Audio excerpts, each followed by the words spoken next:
Hey YouTube, it's Shalisha and I am back. Today I want to talk about my first 2 weeks post-op gastric bypass, aka the Roux-en-Y. I just want to tell you about my experience, and again, I want to be very detailed and tell you my exact experience. And again, it's my experience. Not everyone is going to have the same experience. Everyone is different. But to start off, when I got home, I was very scared. I didn't know what I had done to myself. I was sad. I was nauseous. I just didn't feel well. And as soon as I got home, my mom actually took my prescriptions to the pharmacy and she got them filled. And the prescriptions that my surgeon prescribed me, well, that I had, other than the vitamins, were something called Lovenox, which is an injection. It's a blood thinner, and a lot of people have to take that after surgery. It's just an injection you can give in your stomach. That's what mainly people put is in their stomach. But she gave me an order for 8, which was one every night. I cannot talk today. So yeah, that, and then Carafate, which is a liquid, and to my understanding, it's something that's supposed to help heal your little pouch, aka your new stomach. You're supposed to take that 4 times a day. And I'll be honest, I didn't take it the first 2 weeks because the rules were so strict. Like, you had to take it 4 times a day. You could not take it within an hour of taking vitamins. You couldn't take it within an hour of eating.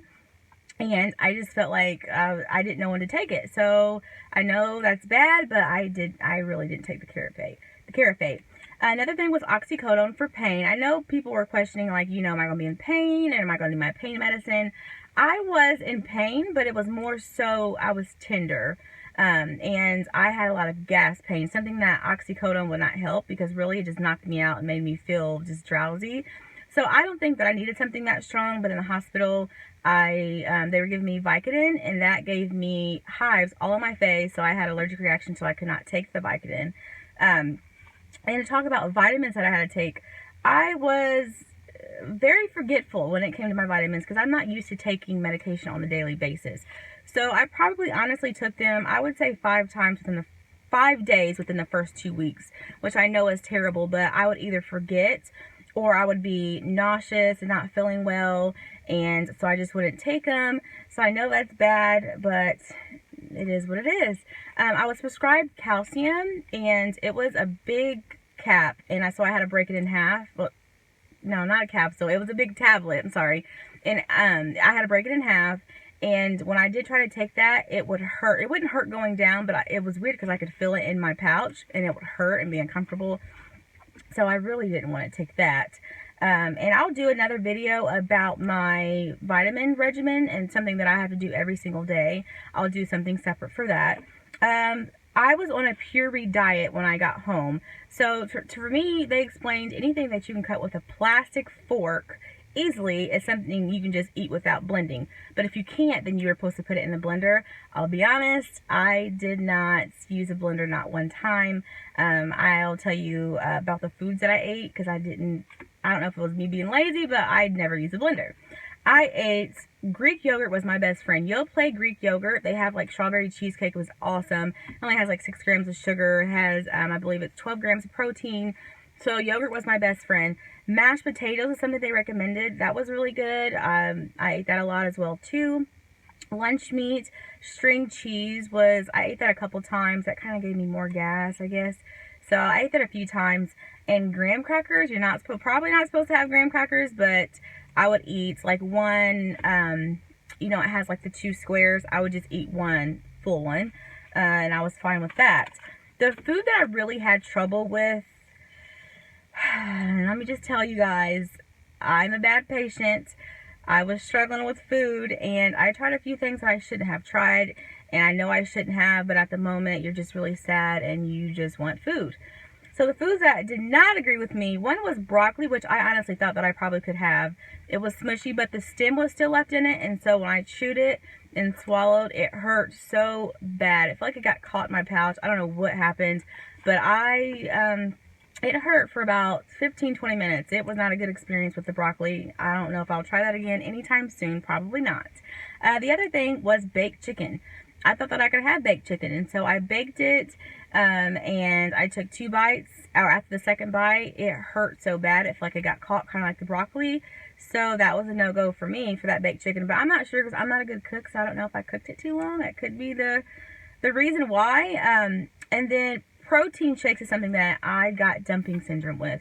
Dumping syndrome is the devil Oh my goodness. And I've tried 3 different protein shakes, 3 different days, and they all gave me dumping syndrome. And I'll just touch base, of a few symptoms of dumping syndrome, because I want to do another video of just dumping syndrome, period, because it is the devil, like I said.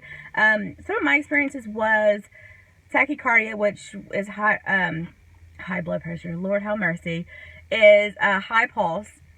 And mine got up to like 128 at different times of the dumping syndrome. That I was sweating, but I was cold and clammy. I was dizzy. I was lightheaded. I felt like I was just going to pass out. Those are a few things of dumping syndrome. And yeah, that was not a good experience for me, which kind of sucked because protein shakes has a lot of protein in it. And that's where, you can get a lot of your protein from. But I unfortunately couldn't drink them. I haven't heard of anybody else like that does YouTube videos or in the support group. I've never heard of them not being able to drink protein shakes. So that kind of sucked on my part. Exercise. You can only, well, my doctor, I want to say you, my doctor said I cannot lift anything over 10 pounds. And as far as walking, they did tell me to walk a lot, but my first 2 weeks, I didn't feel good, honestly. When I would go to the store, I would get weak easily, and I was really fatigued, and so I didn't get a lot of walking done or exercises or none of that. I wish, I could have. It wasn't me being lazy. I just generally did not feel good at all. Sleep after surgery, because I was wondering about this before surgery as well. Sleep, I could only sleep on my back for, I guess, the first week. And then after a week, I tried to kind of sleep on both sides, kind of rotate. And I would say after about 8 days, I could sleep on my stomach comfortably. And so that was a plus for me. I mean, the first 8 days, I guess, it wasn't uncomfortable because I am a belly sleeper. But just to answer your question, for me, it was 8 days when I could sleep on my stomach. Sex after surgery. This might be TMI for some people, but I know I had the same question. Sex, I could personally have sex after a week, but I know everyone's different.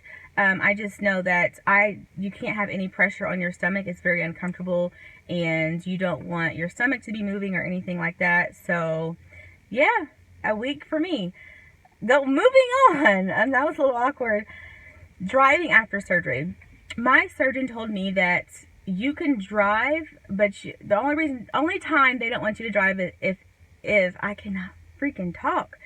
You cannot drive if you're under the influence of the narcotics that they prescribed you. So for me, the oxycodone, if I was under that, if I took that, they do not want me to drive, of course, because of the side effects. It makes you drowsy. And yeah, so I could drive really anytime because I didn't take a lot of my oxycodone. I didn't really have to. So yeah, I could drive, anytime really, but I didn't feel good. I don't think I started driving probably till after about a week after, because I didn't feel good. I didn't want to get up. I didn't want to get out of the house. So yeah. Some of the symptoms that I experienced is nausea. Nausea was a big one for me. I just did not feel good. And then I would be hungry at the same time. I was hungry all the time. And this is something that I had never heard from a gastric bypass patient. No one has ever said that they were hungry. I've always heard people say that they have no appetite at all. They could go all day without eating, and it's crazy. But for me, I was hungry, and it wasn't just head hunger. I was physically hungry.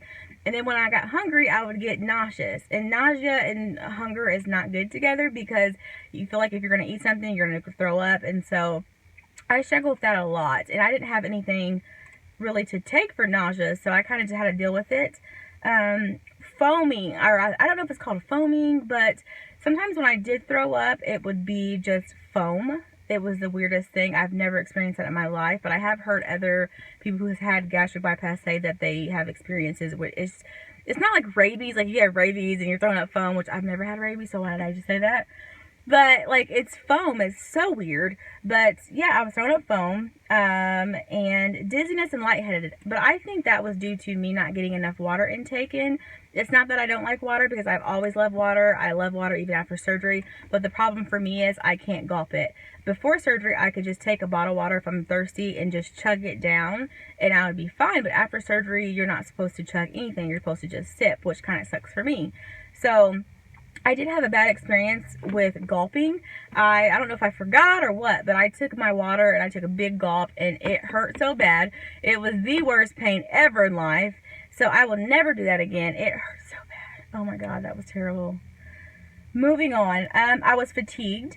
I had an allergic reaction to my incisions. I have six incisions, and I think about after the fourth day, it started becoming red. All of my incisions were red, and they were raised. They weren't warm to the touch. They didn't have any discharge, but they were red and raised. So I kind of kept an eye on them because I didn't want them to have an infection. So the next day I woke up, I had, like, they were bigger, and then I had hives coming down my belly button. I took pictures so I could try, if I have enough time, to put it at the end of this video so you can kind of see what they looked like. But yeah, so I called the doctor. They said it was an allergic reaction to take some Benadryl. I took Benadryl like every 6 to 8 hours for 2 days, and after that it was gone. So that was a big relief for me. And again, it was from the incision glue that they sealed my incisions up with. A cough. I had this really bad cough 2 weeks after, the first week after surgery. And like I talked about it in, I believe, my first video that I made. But like in the hospital I had this cough, and then when I got home, I was kind of scared because I felt like I might have had pneumonia or something, because it was a pretty serious cough and it hurt so bad. I guess that was one thing that really did hurt, is coughing, because even if I tried to use a pillow to kind of brace it when I coughed, it hurt so bad where my incisions are. So that kind of sucked for me. I already talked about just sadness. I was just sad a lot because, I mean, I feel like food was just ripped out of my life, and it sounds so corny, but you ladies and gentlemen know, when you're addicted to food, that is the love of your life, and it's just ripped out of your life, it kind of sucks. I mean, it's sad. It made me really, really sad, and it sounds so corny now that I'm saying it. And this is TMI, but like I said, I wanted to be very detailed for my channel and about my experience, but one of the things that I experienced was rectal bleeding. Yes, rectal bleeding, that happened a few days after surgery. Well, a few days after I got home from surgery. And so that's probably like my 6th day out of surgery. And yeah, I was trying to use the bathroom and I couldn't. And I don't think I had to be in for probably 6 to 7 days. And I tried to go and couldn't. And it was a lot of blood. I freaked out. I called the on-call physician, and they told me it sounded like a constipation, because I told them I've never had a hemorrhoid. And I didn't see one. I know there could be an internal hemorrhoid, but I didn't think I had a hemorrhoid. They said it could either be the constipation, which that's what it sounds like, or a fissure.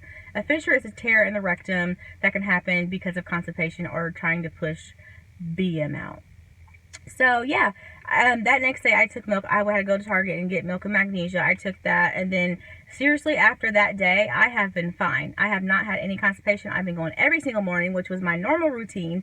So that's really awesome that I'm on a great poop schedule now. Let's see what else I have written down to tell you guys.